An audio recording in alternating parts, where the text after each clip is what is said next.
गरीब साध साध सब नेक हैं, आप अपनी ठोरे, जो सतलोक ले जाएंगे वो साधु कोई और। इतिहास क्लियर कर रहा है, इनके सबके इतिहास दिखा रहा है कि मैं इनका कोई शत्रु नहीं हूं, इनका मित्र का काम कर रहा हूं। ये अपने अभिमानवश भले ही मुझे अपना विरोधी मान रहे हो, ये इनकी बालक सोच होगी।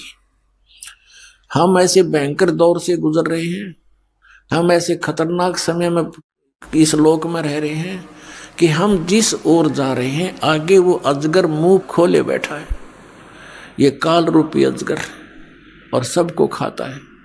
गीता अध्याय नंबर 11 के श्लोक नंबर 32 में स्वयं कहता है कि अर्जुन मैं काल हूं और ये देख अब प्रवृत्त हुआ हूं, अब तेरे सामने प्रकट हो गया हूं।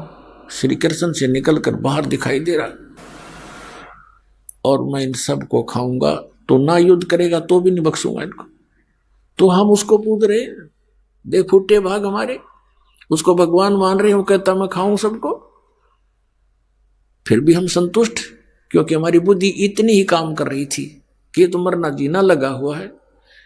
वाह भैया, फिर क्या जीवन यहाँ पर, सारा जीवन खो देता है प्राणी। अपने कोठी बंगले बनाने में 1 मिनट में मर जा, कुत्ता बन के वहीं धूम लगाई फिर जलूस काट देता है हमारा।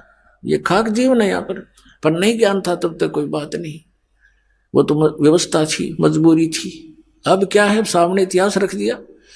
भगवान ने जो ज्ञान दिया वो आपके समक्ष उजागर करवा दिया परमपिता कबीर भगवान ने अपने बच्चों के लिए। और ये तत्व ज्ञान रूपी आपको आंखें दे दी, आपका अज्ञान रूपी मोतियाबिंद का ऑपरेशन कर दिया, और अब भी जानबूझकर कुएं में पड़ो। तो उसके लिए परमात्मा कहते हैं जानबूझ साची तजर करे झूठ तने, ताकि संगत है प्रभु सोपन में भी ना दे। इसे नीच की वो गुरु बना बैठे, ऐसे प्रत्यक्ष प्रमाण दिखा दिए, ऐसा भगवान है, ये उसका विधान है, इस भक्ति से भगवान प्राप्ति होगी। ये वेदों में प्रमाण, ये गीता जी में प्रमाण, ये उन महापुरुषों की वाणी में प्रमाण जिन्होंने भगवान पाया है, ये मंत्र है। और इस मंत्र का अधिकारी इस पृथ्वी पर इस दास के अतिरिक्त कोई नहीं है। इसको अभिमान समझो चाहे तत्व ज्ञान समझो, ये आपकी अपनी सोच है। क्योंकि जिस समय परमेश्वर आए थे स्वयं 120 वर्ष या रह करके कलयुग में, उनके 64 लाख शिष्य थे, उनने किसी को उत्तराधिकारी नहीं बनाया कि अन्य को भी कह दो तू नाम दे दिया करे। इस नाम का देना कोई बालकों का खेल नहीं। एक अनमोल जीवन, मनुष्य जीवन के साथ खिलवाड़ करना इनके जीवन को नष्ट करना मात्र है, और अपने सिर पर भार धरना। तो परमात्मा स्वयं इनाम देते थे। उनको मालूम था कि नाम देने का अधिकारी यहाँ कोई नहीं हो सकता, वो इतने वजन को सहन नहीं कर सकते, इस सफर में वो सफल नहीं हो सकते। तो उस समय परमात्मा ने स्वयं ही 64 लाख शिष्यों को स्वयं ही उपदेश दिया था। और आज इस दास को,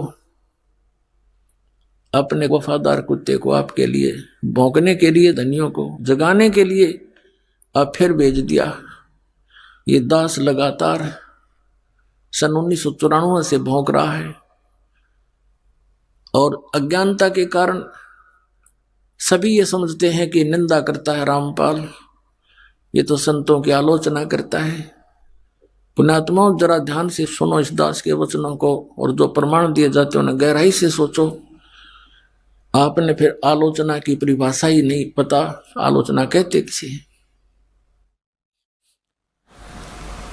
जैसे किसी व्यक्ति ने नकली नोट छाप दिए 500 के, जनता को ठग रहा था, सरकार को पता चला, ओरिजिनल और डुप्लीकेट दोनों नोट साथ साथ रख के मीडिया में, समाचार पत्रों में प्रिंट करके भेजे, टीवी पर दिखाए कि भाई ये नकली है, ये असली है। अब कोई कहे कि सरकार तो किसी के नोटों की आलोचना कर रही है, तो कौन कह सकता, या तो उस ग्रुप का होगा, या कति महामूर्ख व्यक्ति, और या फिर अभिमानी व्यक्ति, या नशा कर रखा होगा किसी ने। सरकार आलोचना नहीं, एक महापरोपकार कर रही थी, ना जाने कितने बोले आत्मा ठगे जाते, मुश्किल से 2 रुपये दिहाड़ी करके सामने घर आता है और उसमें 500 रुपये का नकली तो मर गया बेचारा, टक्कर मार कर होता परिवार। तो पुण्यात्माओं ऐसे ये दास आपके साथ कर रहा है। इन सब नकली संतों के इतिहास दिखा दिए, नकली महर्षियों के इनके विद्वान दिखा दिए, इनके द्वारा लिखी पुस्तकें आपके रूबरू कर दिए। किसी विद्वान थे, इनको कख भी पता नहीं और करोड़ों व्यक्तियों को बर्बाद किए बैठे हैं। अब इनको अब भी लज्जा नहीं आती, क्योंकि इनको पता है कि हमने इतना ज्ञान फैला दिया है कि हमारे जीवन में तो शायद ये नहीं समझ सकेंगे रामपाल की भाषा को। लेकिन पुण्यात्माओं,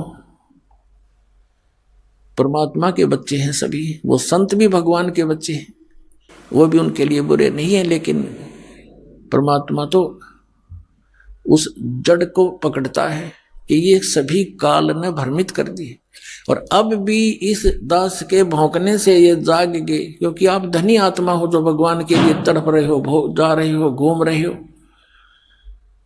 और आपको जगाने के लिए दास भेज दिया अपना कुत्ता, और अब भी आप नहीं जागोगे तो फिर आपने घनी भांग पी रखी है काल की। फिर सुबह उठोगे तो आपका बहुत नुकसान हुआ मिलेगा। उठोगे कब? जब आपकी मृत्यु हो जाएगी। फिर आपके चारों तरफ यम के दूत खड़े होंगे और आप देख रहे होगे, मेरा बेटा कहाँ, मेरी बेटी कहाँ, मेरा कार कहाँ, मेरी कोठी कहाँ। कहते हैं स्वप्ना सा जा टूट उठ के मूंड पकड़ रोए, तेरा ये स्वप्न सा टूटेगा। जैसे सपने में एक भगत कह रहा था, बोला जी मैं वैसे तो रिक्शा चलाता हूँ और कार की इच्छा रखता था, मेरे पास भी कार हो। एक दिन सर्दियों के दिन थे, गहरी नींद आ गई और मैंने सपने में जैसे मैं कार खरीद ली और बैठ के कार में और स्पीड तो चला रहा हूँ। आगे मैंने ब्रेक लाना चाहा, ब्रेक लगे नहीं तो गाड़ी टकरा गई, एकदम आँख खुली तो पैर देखा, रजाई पार कर गया, टूटी ही छोड़ थी रजाई, उसका माँ का पार कर गया पैर मेरा, वो ब्रेक लग गया था, वह रजाई भी पाट गई। तो सुबह उठा तो देखा ना वो कार थी और वह रजाई और पाट ली लात मार मार के। तो कहने का भाव ये पुण्यात्माओं कि उस जब तुम्हारा यह शरीर छूटेगा तब तुम जागोगे, फिर तो उस रजाई में पाँव फंसा पाओगा आपका। चारों तरफ यम के दूत खड़े होंगे और फिर देखोगे कहाँ मेरी बेटी, कहाँ मेरा बेटा, कहाँ कार मेरी कोठी। और फिर देखो कितनी दुर्गति करता है आपकी। पहले तो तपस्या पर डाले जाओगे, एक स्थान ऐसा आता है वहां से अचानक यमदूतों के हाथों से भी वो जीव निकल जाता है। तपस्या पर डाला जाता है, वहां भून कर बुरा हाल करता है इसका, उससे गंध निकालता है सूक्ष्म शरीर से, फिर वापस भेज देता है। तब तक वो यम के दूत वही इंतजार करते हैं और वो सोचते हैं कि भगवान के पास गया है, वहां से वापस आएगा, और फिर वो पकड़ कर ले जाते हैं धर्मराज के पास। धर्मराज जैसा भी उसका विधान अनुसार बना देता है कि जा तू प्रेत बन। अब वो प्रेत बनाकर भेज दिया जाता है। पहले ये 13वीं क्यों मनाया करते थे और 17वीं क्यों मनाते थे कि 13 दिन तक इस जीव का ये नहीं पता यूं कहाँ रहता है, उनको पता ही नहीं था। अब 13वें दिन आवे सारे कोल्लू में गए, पीड़ पड़ के तपस्या पर बन के धर्मराज के दरबार में लाइन लग जाती है, इसका नंबर आता तब इसको आगे योनि प्राप्त होती है। तो 13वें दिन फिर यो नीचे पटक दिया जाता है। फिर ये आता अपने घर, जहाँ आशा ताबासा हुई, कहते कि गधा बनेगा, किसी का पशु बन जाएगा उसी परिवार में, या कुत्ता बनकर उसी गली में सैर सपट्टे कर रहा होगा, या प्रेत बनकर फिर वहीं आता है घर पे। और ये घर पे आकर के क्या कहता, बेटा देख मैं आ गया हूं, बेटी मैं आ गया हूं। वो सूक्ष्म शरीर है, उसको बोलने के लिए स्पीकर चाहिए एक स्थूल शरीर का, वो उसका खत्म हो गया। अब वह धक्के खा रहा है, वहीं भटक रहा है, कोई उसकी सुन नहीं रहा। तो वो सोचता है देख कैसा परिवार है, मेरी एक बात नहीं मान रहा है। फिर काफी दिन के बाद उसको दूसरे भूत मिल रहे हैं, भगत तो भूत बन गया ही, अब को नहीं अपना ब्योते हैं। तो ये ऐसे भी दुखी करता है, हर तरह से परेशान किया जाता है। तो जो प्रसंग चल रहा है उसी पर आते। अब कहने का भाव यह है पुण्यात्माओं कि इस परमात्मा की सत भक्ति करने से आपने ना भूत बनना, ना 13वीं की जरूरत, ना 17वीं की आवश्यकता। ना फिर पिंड भरवाने। इन पिंड भरवाने के सहारा लगे क्या फायदा मिलता है? नथिंग। परमात्मा कहते हैं भूत जुनी जहां छूट है पिंड दान करंत, गरीब दास जिंदा कहे नहीं मिले भगवंत।